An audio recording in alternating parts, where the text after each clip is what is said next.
Amen. Amen. Amen.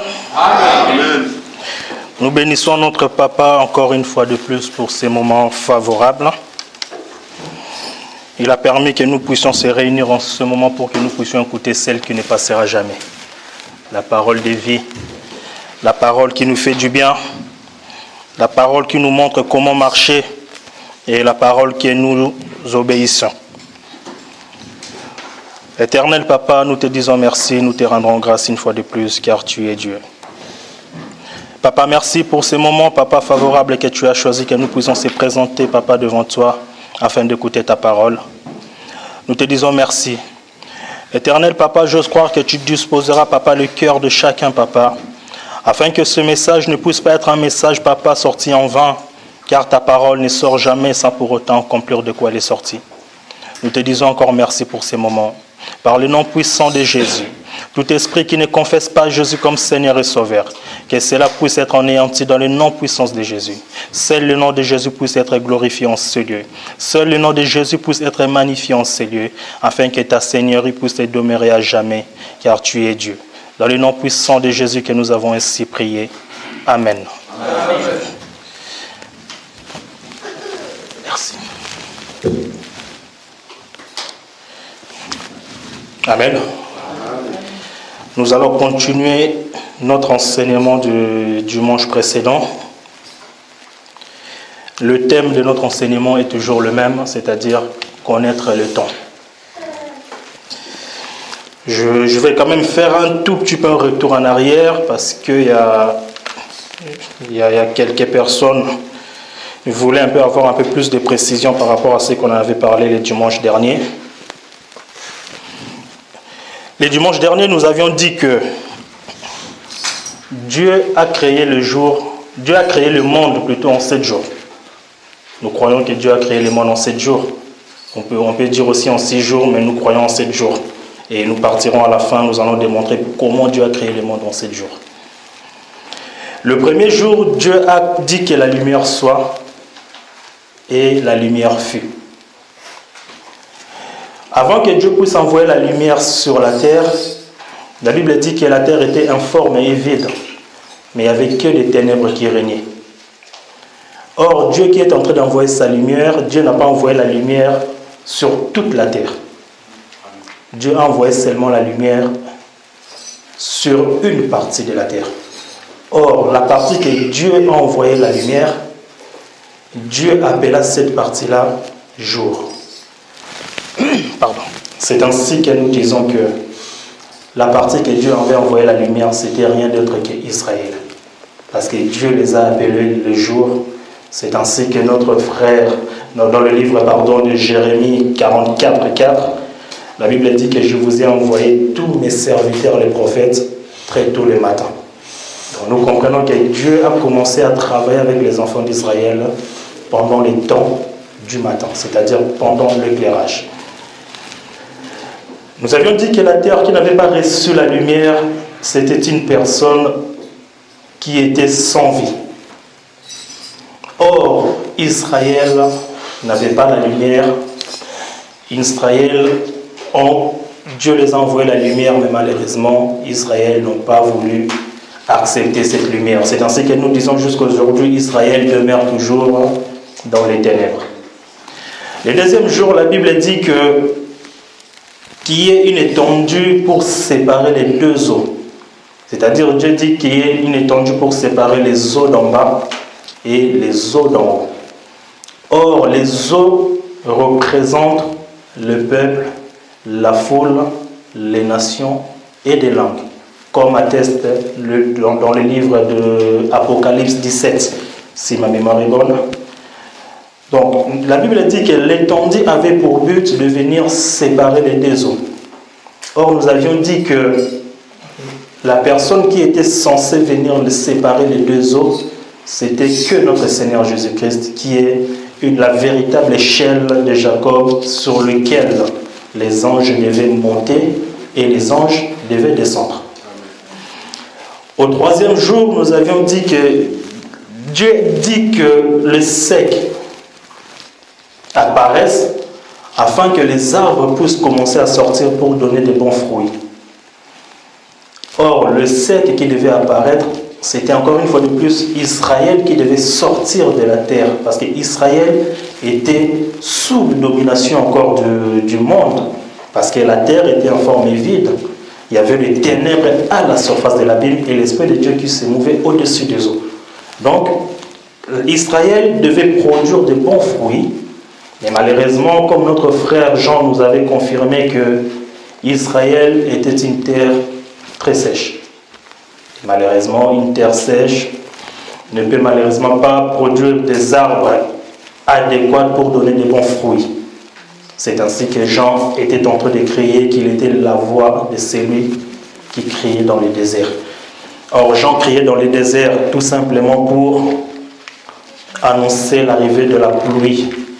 Parce que nous croyons que Jean était un nuage. Or, lorsque nous voyons un nuage, nous comprenons que la pluie s'approche. Nous avions touché un tout petit peu le 4e jour. Et aujourd'hui, nous allons continuer encore sur le 4e jour parce qu'il y a vraiment beaucoup de choses à dire là-dedans.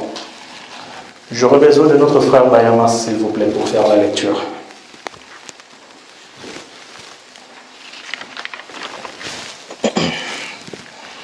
Genèse toujours 1er, à partir du verset 14 jusqu'au verset 19. Genèse 15, verset 14 à 19. Dieu dit qu'il y ait des luminaires dans l'étendue du ciel pour séparer le jour d'avec la nuit. Que ce soit des signes pour marquer les époques, les jours et les années. Et qu'ils servent de luminaires dans l'étendue du ciel pour éclairer la terre. Et cela fit ainsi. Dieu fit les deux grands luminaires, le plus grand luminaire pour présider au jour et le plus petit luminaire pour présider la nuit. Il fit aussi les étoiles. Dieu les plaça dans l'étendue du ciel pour éclairer la terre, pour présider au jour et à la nuit, et pour séparer la lumière d'avec le ténèbre. Dieu vit que cela était bon, ainsi il eut un soir et il eut un matin. Ce fut le 4e jour. Parole du Seigneur. Amen. La Bible nous montre dans le 4e jour de la création que Dieu a dit qu'il y ait une étendue pour séparer la terre. Parce que nous croyons que l'étendue a pour but seulement de séparer deux peuples. Or, la Bible dit que l'étendue devait amener les deux grands luminaires. Parce que les deux grands luminaires devaient être dans l'étendue. Pas sur l'étendue. Dans l'étendue. Donc nous comprenons que s'il n'y avait pas l'étendue, on n'allait pas avoir les deux grands luminaires. Il fallait que l'étendue vienne pour qu'il y ait les deux grands luminaires. La Bible dit qu'il y ait l'étendue pour présider au jour et une autre partie de l'étendue présidera la nuit. C'est-à-dire le jour qui sera présidé par le soleil et la nuit qui sera présidée par la lune. Or, l'étendue, nous avions dit dans le 2e jour de la création, l'étendue est une personne. Nous comprenons que notre Seigneur Jésus-Christ, c'est lui qui est la personne qui devait venir afin de ramener les deux grands luminaires. Parce qu'au premier jour, Dieu a dit seulement que la lumière soit. Et au premier jour, Dieu n'a pas confirmé si la parole est partie, sur toute la terre. Nous disons que non, parce que la Bible ne l'a pas attesté. La Bible dit seulement que Dieu dit la lumière soit, la lumière fut. Mais au 4e jour, la Bible précise bien, les deux étendues ont pour but d'éclairer toute la terre. C'est-à-dire la partie éclairée et la partie ténébreuse. C'est ainsi que Jésus, lorsqu'il est venu, il a ramené les deux luminaires qui est le soleil pour présider au jour, c'est-à-dire aux enfants d'Israël, et ramener aussi la lune pour présider à la nuit, c'est-à-dire pendant les temps de ténèbres que nous, l'Église, nous sommes en train de passer. Le but de l'étendue, c'était pour ramener les deux luminaires. Or, l'étendue, nous avions dit que non, c'est une personne. Or, si l'étendue n'était pas venue, on n'allait pas avoir la lumière qui devait éclairer le monde entier. C'est ainsi que la Bible nous dit dans le livre de Jean 3,16 que Dieu a tant aimé le monde qu'il a donné son Fils unique. Or, le Fils unique que Dieu donne, c'est l'étendue. Afin que quiconque croit en lui ne périsse point, mais qu'il ait la vie éternelle. Nous comprenons que celui qui croira à l'étendue sera sauvé, parce que c'est l'étendue qui ramène les deux luminaires. Une partie des lumières, une partie sera éclairée pendant le temps du jour, et l'autre partie sera éclairée pendant le temps de la nuit. Donc, l'étendue que Dieu a donnée pour éclairer. Or, dans Jean 3,16, Dieu qui a donné son Fils afin que quiconque croit en lui ne périsse point, mais qu'il ait la vie éternelle. Or, Jésus est en train de dire que je suis la lumière du monde. Toute personne qui va les suivre ne marchera plus dans les ténèbres, mais ils auront la lumière de la vie. Parce que le Père lui a envoyé afin d'éclairer le monde. Or, lorsque nous disons le monde, nous disons que la lumière vient pour éclairer. Mais c'est à toi d'accepter que cette lumière puisse faire son travail dans ta vie. Parce que la lumière se présente. Mais toi, veux-tu que cette lumière puisse t'éclairer? Veux-tu vraiment marcher dans la lumière? Ou tu veux rester dans les ténèbres? Parce que Jésus, encore une fois de plus, nous a dit que on ne peut malheureusement pas allumer la lumière pour mettre ça sous une table. Il faut que la lumière puisse être apparente afin qu'elle puisse éclairer comme elle devait faire. Dans le verset 17, la Bible dit que dans le verset 17, la Bible nous dit dans le Genèse toujours,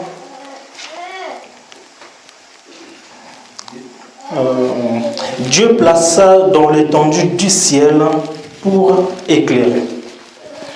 C'est ainsi que nous confirmons en disant toujours que nous, notre regard se trouve toujours vers le ciel. On ne peut pas tourner notre regard nulle part ailleurs si ce n'est que vers le ciel. Or, c'est le ciel qui doit nous éclairer, c'est le ciel qui doit nous apporter la solution à nos problèmes. Or, nous, notre problème, c'était seulement de passer, de quitter un camp pour aller dans un autre camp. Or, tous ces mouvements-là, c'est notre Seigneur Jésus-Christ qui est en train d'accomplir tout cela. La Bible dit que la loi a été donnée par Moïse. On est dans le livre de Jean 1,17. Merci. La loi a été donnée par Moïse, mais la grâce et la vérité sont venues par Christ. Dans ces passages, il y a deux points. Il y a d'abord la loi qui a été donnée par Moïse. La loi, Moïse a ramené la loi. Mais est-ce que Moïse a ramené la vie? Moïse, malheureusement, n'a pas ramené la vie parce que la loi avait pour but de nous accuser, comme la Bible dit. Moïse est un accusateur. C'est celui qui nous accuse. Parce que notre frère Paul est en train de dire que s'il a connu le péché, c'est au travers de la loi. S'il n'y avait pas la loi, nous comprenons que Moïse n'allait pas pécher. Lorsque nous parlons de Moïse ici, nous touchons Adam.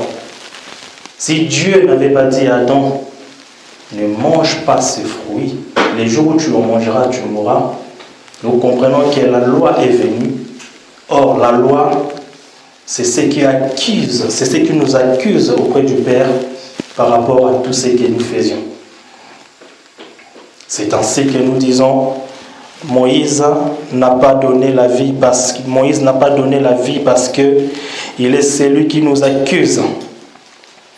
Il est celui qui nous accuse auprès du Père.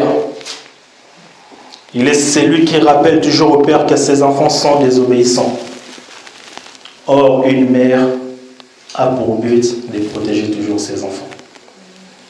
Moïse, malheureusement, ne pouvait pas encore être une mère parce que Moïse avait un caractère très dur.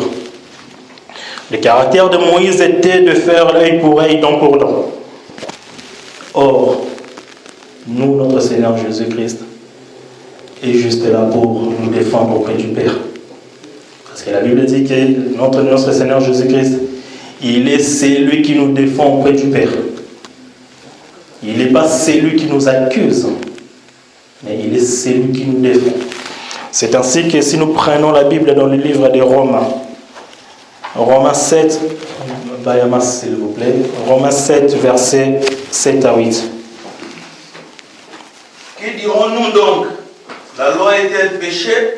Loin de là, mais je n'ai connu le péché que par la loi. Car je n'aurais pas connu la convoitise si la ne dit, tu ne convoiteras pas. Point. Et le péché, saisissant l'occasion, produisit en moi par les commandements toutes sortes de convoitises. Car sans la loi, le péché est mort. Amen. Donc, apôtre Paul est en train de confirmer que nous avons connu le péché au travers de la loi. Or, la personne qui a ramené la loi, c'est Moïse. Moïse qui a ramené la loi, ce n'est rien d'autre pour nous accuser, comme nous l'avions dit. Mais nous voyons que la Bible est en train de nous montrer que, une fois de plus, la grâce vient toujours pour nous justifier. La loi est là pour nous accuser, mais la grâce est là pour nous justifier. C'est ainsi que le premier homme animal ne pouvait malheureusement pas avoir la vie parce que c'est un accusateur. Or, le second, c'est l'esprit qui vivifie. C'est lui qui nous donne la vie. Moïse ne pouvait pas donner la vie, c'est ainsi qu'aujourd'hui, les enfants d'Israël sont toujours dans les ténèbres. Ils n'avaient pas compris les temps qui les appartenaient afin d'accepter cette lumière pour qu'ils puissent avoir la vie. Mais malheureusement, les enfants d'Israël ont toujours préféré rester dans la loi de Moïse et c'est ainsi que nous disons jusqu'aujourd'hui, ils sont toujours dans les ténèbres. Adam a mangé le fruit. Le fruit qu'Adam a mangé, c'était parce que Dieu lui a ordonné de ne pas manger le fruit. Si Dieu n'avait pas ordonné à Adam de ne pas manger le fruit, nous croyons qu'Adam n'allait pas manger le fruit. Parce qu'Adam n'allait même pas savoir que ce fruit, on peut ou on ne peut le manger. Il fallait que Dieu puisse lui dire que mange ces fruits, parce qu'Adam était un prophète, et Dieu, lorsqu'il s'adressait à Adam, nous comprenons que Dieu parlait avec Adam dans le langage des prophètes. Lorsque Dieu dit à Adam, le jour où tu en mangeras de ce fruit, tu mourras. Dieu disait à Adam que mange ce fruit afin que moi je puisse aller voir à notre peuple. Parce que si tu ne manges pas ces fruits, je ne peux pas aller voir à notre peuple. Ma grâce ne va pas aller régner dans les ténèbres. Or, le ténèbre a besoin de la lumière. Dieu est en train de dire à Moïse, mange les fruits. Mais lorsque nous lisons noir sur blanc, la Bible n'a pas dit cela. Mais nous croyons que Dieu, Moïse étant un prophète, il connaît parfaitement le langage de Dieu. Adam alla manger le fruit. Et nous connaissons la suite, le péché est rentré au travers de cet acte. Or, cet acte, il fallait que cela puisse s'accomplir pour que nous puissions être sauvés. Parce que Adam, s'il n'avait pas mangé le fruit, malheureusement, nous, l'Église, on n'allait pas avoir la grâce que nous avions aujourd'hui. Nous disons que Christ est merveilleux. Nous disons que Christ est très, très, très merveilleux. Notre Seigneur n'est pas là pour nous accuser. Parce que lui-même, il a dit, ce n'est pas moi qui vous accuse, mais c'est Moïse qui vous accusera. Notre Seigneur n'est pas là pour nous accuser. Mais nous comprenons que notre Seigneur joue un rôle d'une mère, parce que nous disons que Jésus à la chair représentait une maman. Parce que c'est un Dieu, mais dans la faiblesse. Or, la faiblesse, c'est la poussière. Or, la poussière, c'est la nourriture du serpent.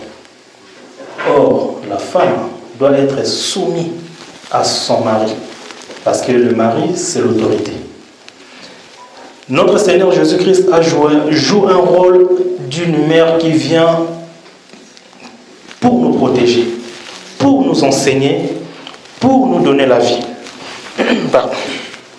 C'est ainsi que lorsque nous lisons dans le livre de Genèse 27, nous connaissons tous l'histoire. Notre frère Bayama, tu peux nous lire s'il te plaît parce que c'est quand même une histoire que nous devons lire cela. Genèse 27, à partir du premier verset jusqu'au 10e verset, s'il te plaît. Isaac devenu vieux et ses yeux s'étaient affaiblis au point qu'il ne voyait plus. Alors il appela Ésaü, son fils aîné, et lui dit, « Mon fils !» Et il lui répondit, « Me voici. » Isaac dit, « Voici donc, je suis vieux et je ne connais pas les jours de ma mort. Maintenant donc, je t'ai pris, prends tes armes, ton carquois et ton arc. Va dans le champ et chasse-moi du gibier.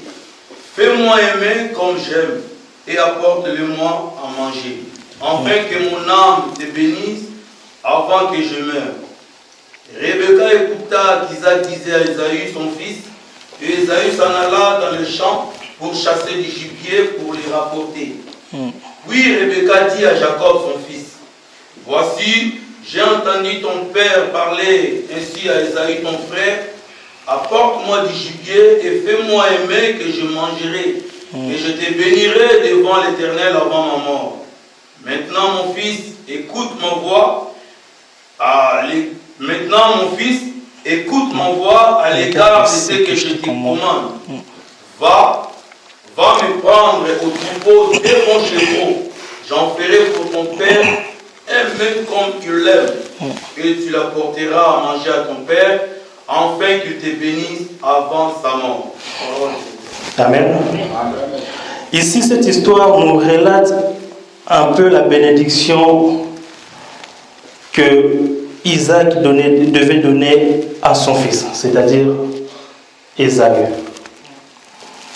La Bible dit que Isaac était devenu vieux. Isaac ne voyait plus du tout. Et il fallait que Isaac puisse donner la bénédiction à son premier-né.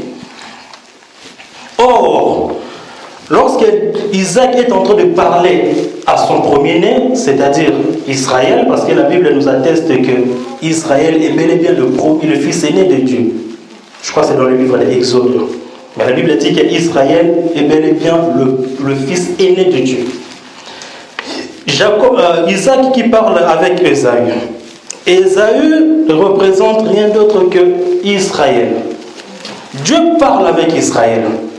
Dieu lui dit, va me prendre, va chasser, ramène-moi quelque chose à manger, afin que je puisse te bénir, parce que mes jours sur la terre me sont comptés.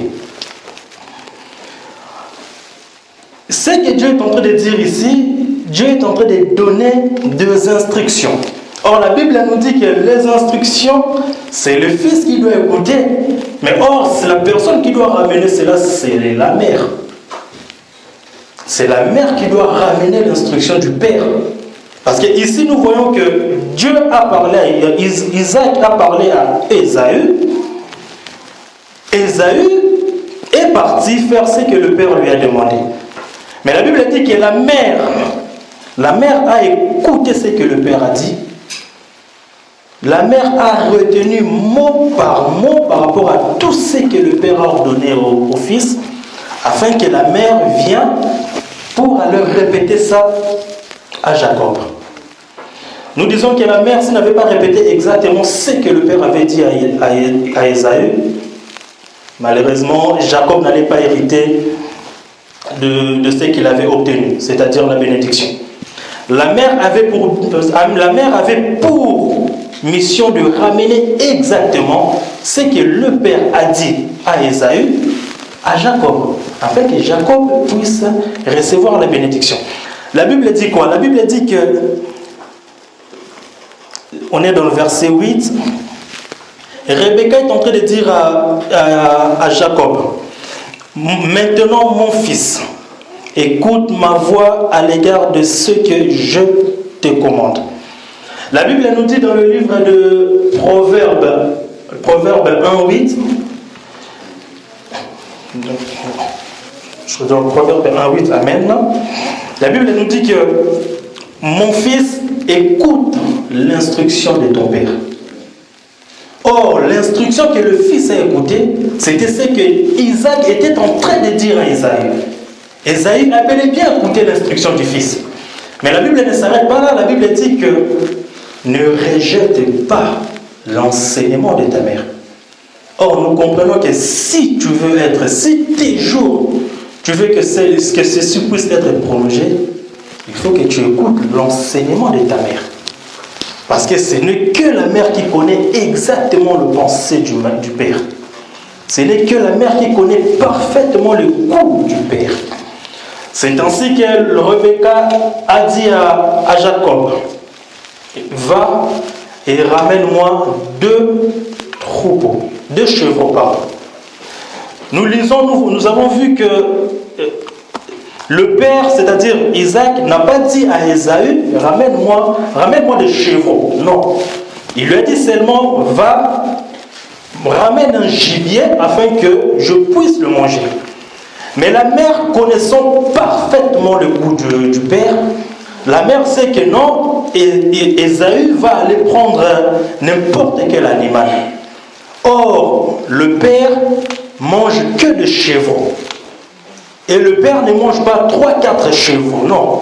Le père ne mange pas un non plus. Mais la Bible dit que le père mange seulement 2.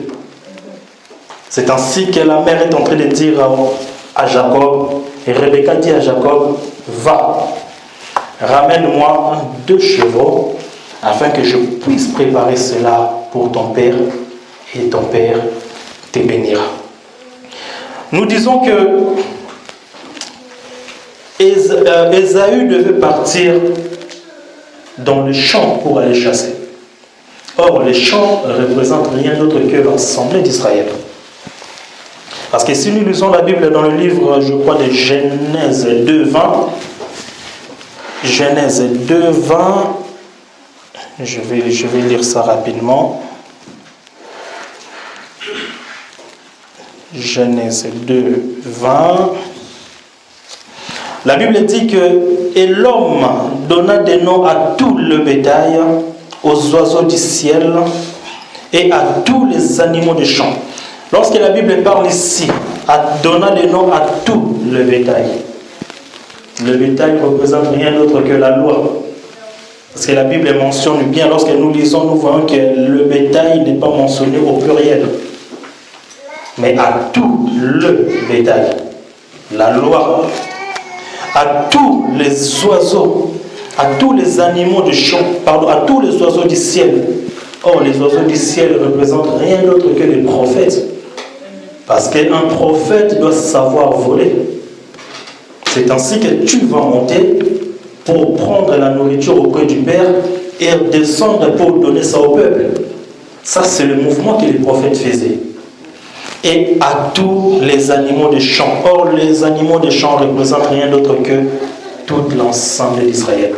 C'est ainsi que Ésaü devait aller dans le champ pour ramener un gibier. Mais nous croyons que le gibier qu'Ésaü avait ramené pour le père, c'était un gibier avec un goût amer, c'est-à-dire le père ne pouvait pas manger. Parce qu'au moment où Ésaü se présentant devant le père, Ésaü dit au père, « Père, me voici ». Mais le père se pose des questions en disant que « Mais tu m'as déjà ramené à manger. J'ai déjà mangé ce que tu m'as préparé. » Par là, nous comprenons que la grâce qui n'était pas destinée à Jacob, mais c'est au travers de la mère, c'est elle qui a ramené la grâce à Jacob. Parce que Jacob était totalement ignorant. Jacob ne savait même pas que le père avait envoyé son frère pour qu'il le ramène à manger afin qu'il puisse le bénir. Or, pendant le temps que le père parlait à Ésaü, c'est le temps où Dieu parlait avec les enfants d'Israël. C'est-à-dire, c'est la loi, les prophètes et les psaumes. C'est-à-dire, c'est les 3 premiers jours de la création. Parce que les 3 premiers jours de la création, c'était seulement une lumière qui éclairait une partie de la terre. Mais la lumière n'était pas destinée pour toute la terre. Or, il fallait attendre le 4e jour. C'est au travers du 4e jour qu'on va avoir maintenant, c'est-à-dire les lumières pour éclairer toute la terre. Jacob ramène les deux chevreaux auprès du maman. Maman qui est en train de préparer la nourriture pour le père. Maman qui connaît les goûts du père. Maman qui sait que moi, mon mari, il faut que je puisse mettre tel ou tel ingrédient afin que mon mari puisse être content de la nourriture que je vais lui préparer. La mère qui sait que son mari aime de la bonne nourriture. La nourriture qui sont déjà très très bonnes déjà en sentir. C'est ainsi que nous nous posons la question, est-ce que nous, tels que nous sommes là, savons-nous vraiment le goût de notre mari? Parce qu'une femme doit connaître le goût de son mari. De la sorte que Rebecca connaissait le goût d'Isaac, c'est de la sorte que nous devons connaître le goût de notre Seigneur Jésus-Christ. Or, notre Seigneur Jésus-Christ aime tellement de choses qui sont bonnes. C'est ainsi que notre frère Paul est en train de dire que nous devons offrir notre corps comme un sacrifice vivant. Or, le sacrifice doit sentir bon. Or, Dieu aime toujours des choses qui sentent bon. La mère connaît parfaitement le goût de son mari.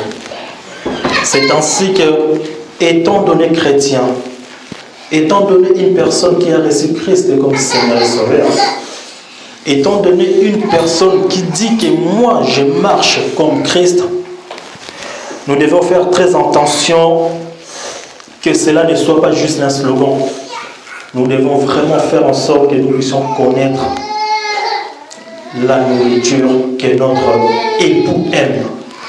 Rebecca connaissait le goût parfait de son mari. C'est ainsi qu'il a dit à Jacob, ramène-moi 2 chevaux. Nous disons que le chevreau que Rebecca a ramené,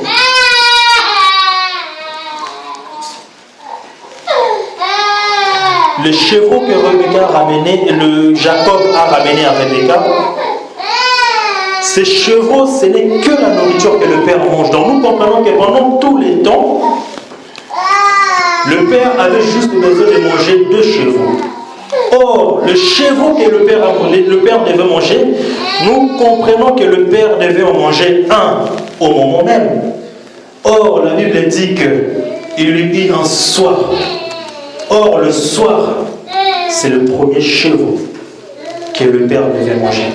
C'est-à-dire, la Bible nous dit à la loi et au témoignage. C'est-à-dire que les 2 chevaux, le Père doit manger les 2. Le Père ne doit pas manger seulement un seul et laisser un autre. Or, le Père doit manger 2 chevaux. C'est-à-dire, il lui eut un soir et il lui eut un matin. Or, le soir qui représente un chevaux, le matin qui représente un autre chevaux.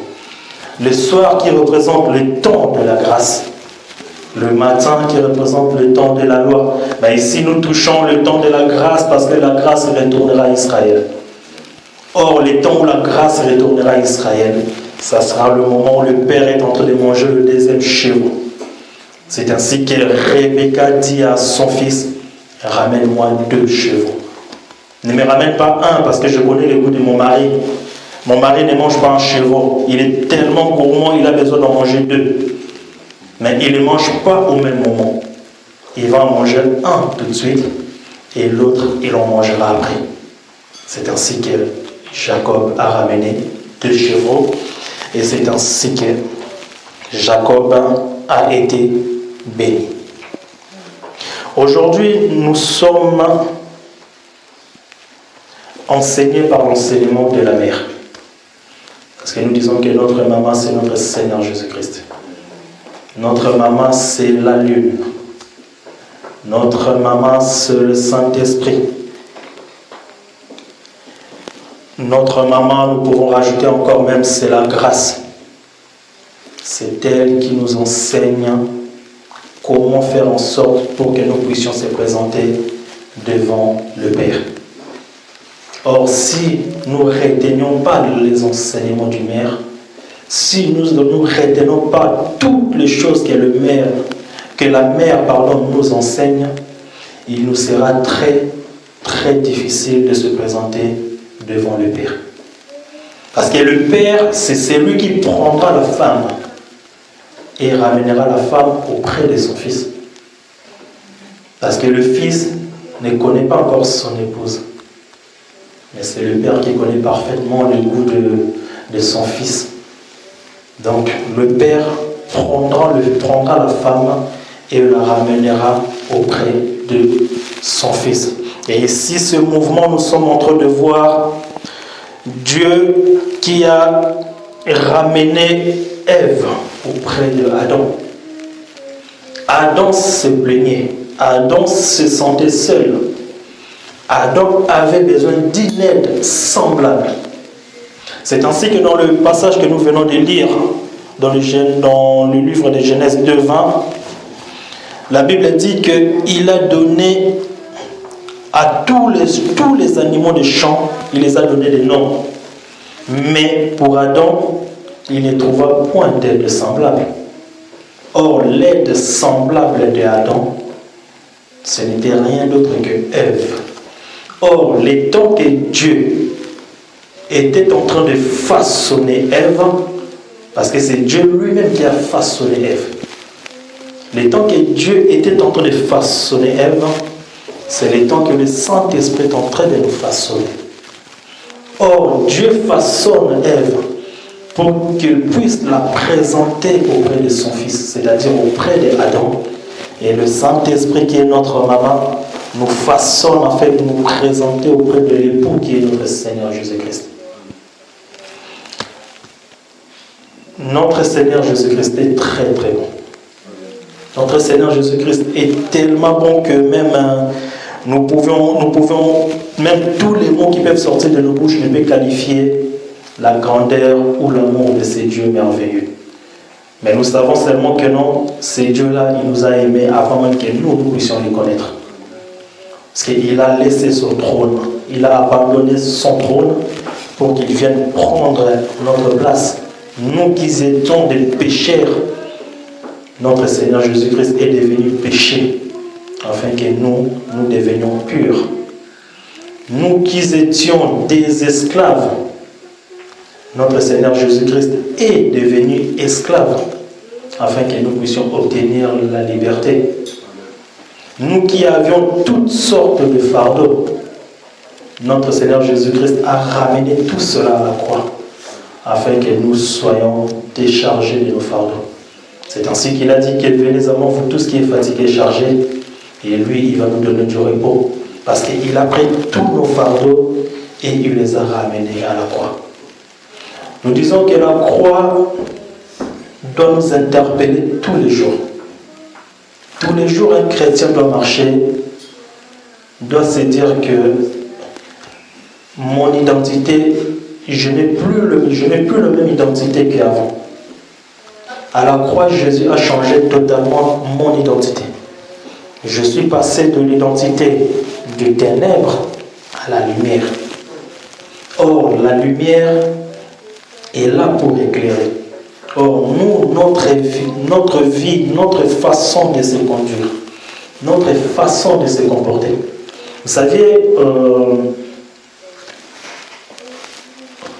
on est tous ici, on se dit on est chrétiens, mais posons-nous des questions vraiment, réellement. Si Dieu mettait des caméras cachées dans nos vies, si vraiment Dieu décidait de mettre des caméras cachées pour publier nos vies auprès du monde, quels seront vraiment les résultats? Est-ce que aurions-nous de résultats dignes du Fils de Dieu, ou on n'en aura que de résultats par rapport au slogan chrétien? Or, un chrétien ne vit pas par le sloganisme. Un chrétien, c'est sa vie de tous les jours. Nous devons connaître les temps que nous sommes. Or, les temps que nous sommes en train de passer, notre frère Paul, est en train de nous dire que la nuit est très avancée. Bientôt le jour, bientôt la lumière du jour va sortir. Or, la nuit, c'est les temps que nous sommes en train de passer. On ne restera pas éternellement dans ces temps de la nuit. Nous devons connaître et nous devons savoir que le temps est en train d'avancer. Les temps avancent ainsi que la lumière du jour apparaîtra. Or, la lumière du jour, lorsqu'elle apparaîtra, la nuit, nous croyons que la nuit ne reviendra plus. Parce que la Bible dit dans le 7e jour de la création, nous comprenons qu'il n'y ait plus, il y eut un soir.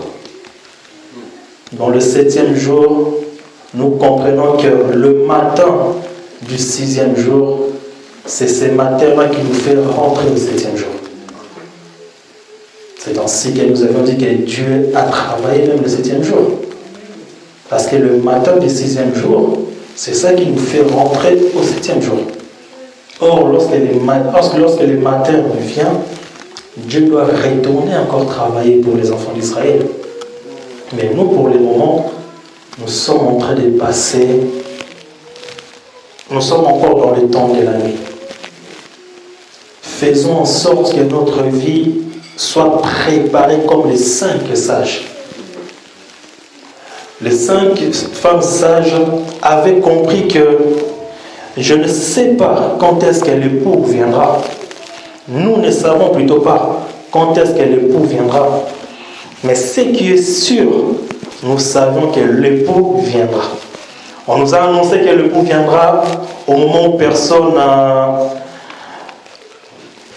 pouvait s'y attendre. On nous a annoncé que l'époux va venir pendant la nuit. Mais on ne nous a pas dit à quelle heure l'époux viendra.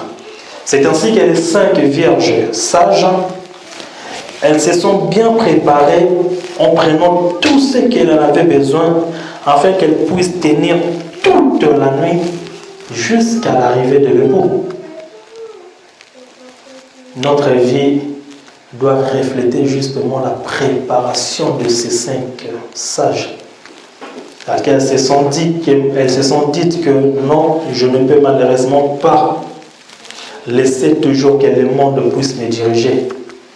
Je ne peux malheureusement pas laisser toujours que ma chair, c'est-à-dire mon corps, puisse me dominer. Je vais faire en sorte de crucifier mon corps, car Christ a dit, celui qui veut le suivre doit porter sa croix tous les jours. Est-ce que notre vie de tous les jours reflète vraiment la croix? Notre vie de tous les jours reflète vraiment ce que Dieu attend de nous. Nous sommes des chrétiens, c'est bien. Nous avons accepté Christ comme Seigneur. Nous disons gloire à Dieu. Mais est-ce que nous faisions maintenant la continuité? Parce que ces livres de la loi ne peuvent pas s'éloigner de notre bouche. Nous devons toujours le méditer jour et nuit. Or, Christ est en train de confirmer que dans le rouleau de la loi, il n'est que question de lui. Ce livre qui ne peut pas s'éloigner de nous n'a rien d'autre que notre Seigneur Jésus-Christ qui va demeurer en nous.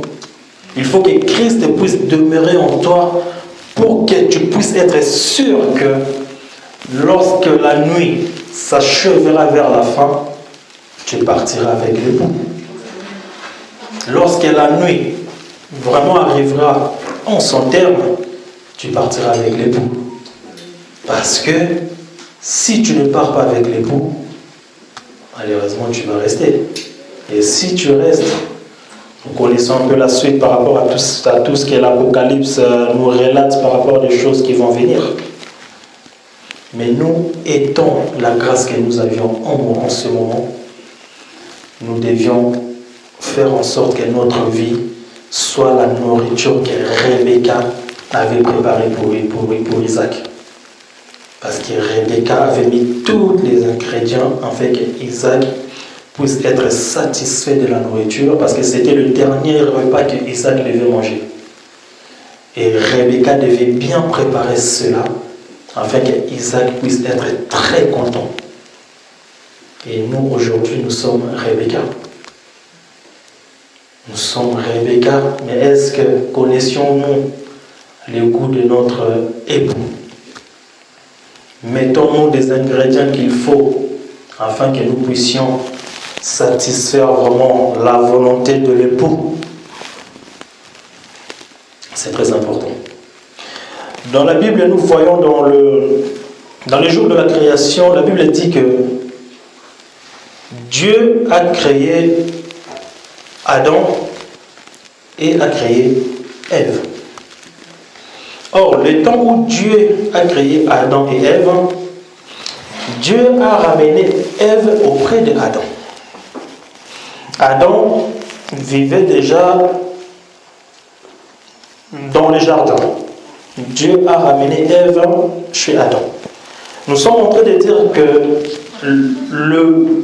le moment où Dieu, c'est-à-dire le moment où Dieu amène Ève auprès d'Adam, ce moment-là, c'est le moment que nous, l'Église, nous sommes en train de passer avec Christ. Nous passerons plutôt avec Christ. Parce que nous, l'Église, nous passerons le millénaire avec Christ. Or, le millénaire viendra le 6e jour. Parce que Dieu ramena Ève auprès d'Adam au 6e jour. Or, le 6e jour, Ève est en train de passer du temps avec Adam. Mais c'est aussi au 6e jour que Adam et Ève ont désobéi, ont fait rentrer le péché. Or, nous, les temps où Ève est en train de passer avec Adam, ces temps-là représentent, nous, l'Église, qui passerons le millénaire avec Christ. Parce qu'au 6e jour, l'épouse doit rencontrer l'époux. Mais au 7e jour, l'époux ne sera plus avec l'épouse. Au 7e jour, l'époux ne sera plus avec l'épouse. Parce que la Bible dit qu'un jour, je crois que c'est dans le livre des 2 Pierre, un jour est égal à 1000 ans. 1000 ans sont égales à un jour. Or, nous, avec notre Seigneur Jésus-Christ, nous passerons seulement 1000 ans. Parce que c'est le millénaire. C'est la reine du millénaire. Ça va durer que 1000 ans. Donc, nous comprenons que ça durera seulement un jour. Il faudrait que nous puissions quitter le 6e jour pour rentrer au 7e jour. Mais là, ça sera l'époux qui rentrera seul au 7e jour. Parce que l'époux ne sera plus avec l'épouse. Le temps que Ève passe du temps avec Adam, c'est le temps où nous, l'Église, nous passerons du temps avec Christ. Mais quand nous voyons dans la Bible, nous voyons que Adam et Ève, lorsqu'ils passaient du temps, ils étaient heureux. Ils ne manquaient de rien parce que Dieu avait tellement tout préparé afin que Adam et Ève ne puissent manquer de rien justement dans le jardin. C'est ainsi que nous, on ne manquera non plus de rien les jours où nous passerons du temps avec notre Christ. Mais est-ce que le plus important à savoir est que, c'est plutôt la question à se poser de tous les jours, lorsque le moment viendra, est-ce que j'en ferai partie ou pas? Parce que je crois personnellement que si nous nous réunissons tous ici, c'est parce que nous voulons vraiment bénéficier de ce moment merveilleux. Si nous nous réunissons tous ici, ce n'est pas pour venir perdre du temps. Mais est-ce que hériterons-nous ceux qui viendront, c'est-à-dire les temps de passer avec l'époux? Parce que l'époux ne restera pas avec nous éternellement, l'époux doit retourner. Parce que Rebecca a préparé 2 chevaux. Donc l'époux passe du temps avec nous, c'est-à-dire l'époux est en train de manger le premier chevaux. Et l'époux doit retourner pour aller manger le deuxième. Or, le deuxième, ça sera au 7e jour. Mais attention, au 7e jour, la Bible n'a plus cité les noms il y un soir. Mais il y qu'un matin. Il n'y aura plus un soir au 7e jour, parce que Dieu finira son travail au 7e jour et il va se reposer après. Notre Dieu est bon. On ne cesse de le dire parce que c'est ce que Dieu nous recommande. Notre Dieu est bon.